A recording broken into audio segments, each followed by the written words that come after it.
ಯಾಕೋ ತುಂಬ ಬೇಜಾರು ಅನ್ನಿಸ್ತು. ಅದಕ್ಕೆ ತು ಬಾಬಾ ಟೆಂಪಲ್ಗೆ ಹೋದೆ. ಬಾಬಾ ಟೆಂಪಲ್ಗೆ ಹೋಗಿ ಅವ್ರ ಕಣ್ಣಲ್ಲೇ ಕಣ್ಣಿಟ್ಟು ನೋಡಿದೆ.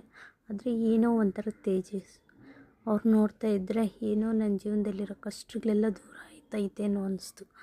ತುಂಬ ನೋವೆಲ್ಲ ಮರೆದಂಗೆ ಅನ್ನಿಸ್ತು.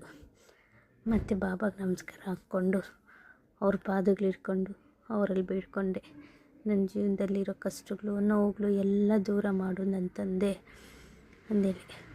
ಆದರೆ ಏನೋ ಮನ್ಸಿಗೆ ನೆಮ್ಮದಿ ಅನ್ನಿಸ್ತು. ನನಗೆ ಎಲ್ಲ ಕಷ್ಟ ದೂರ ಆಯಿತು ಅನ್ನೋ ಒಂಥರ ತೃಪ್ತಿ ಅನ್ನಿಸ್ತು. ನಮಸ್ಕಾರ ಹಾಕ್ಕೊಂಡು ಬಾಬಾ ಪ್ರಸಾದ ತಗೊಂಡು ಆರಾಮಾಗಿ ಮನೆಗೆ ಬಂದೆ.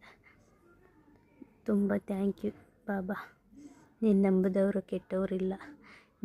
ನಿಮ್ಮನ್ನು ನಂಬಿದ್ರೆ ನಮ್ಮ ಜೀವನದಲ್ಲಿರೋ ಕಷ್ಟ ಎಲ್ಲ ದೂರ ಮಾಡಿ ನಾವು ಅಂದ್ಕೊಂಡಿದ್ದ ಕೆಲಸ ಎಲ್ಲ ಆಗೋ ಥರ ಮಾಡ್ತೀಯ. ಮನಸ್ಸಿಗೆ ನೆಮ್ಮದಿ ಕೊಡ್ತೀರ, ಆರೋಗ್ಯ ಕೊಡ್ತೀರ. ನಿಮ್ಮನ್ನು ನಂಬಿ ಕೆಟ್ಟವ್ರು ಯಾರೂ ಇಲ್ಲ ಅಂತ ನಾನು ಹೇಳ್ತಿದ್ದೀನಿ.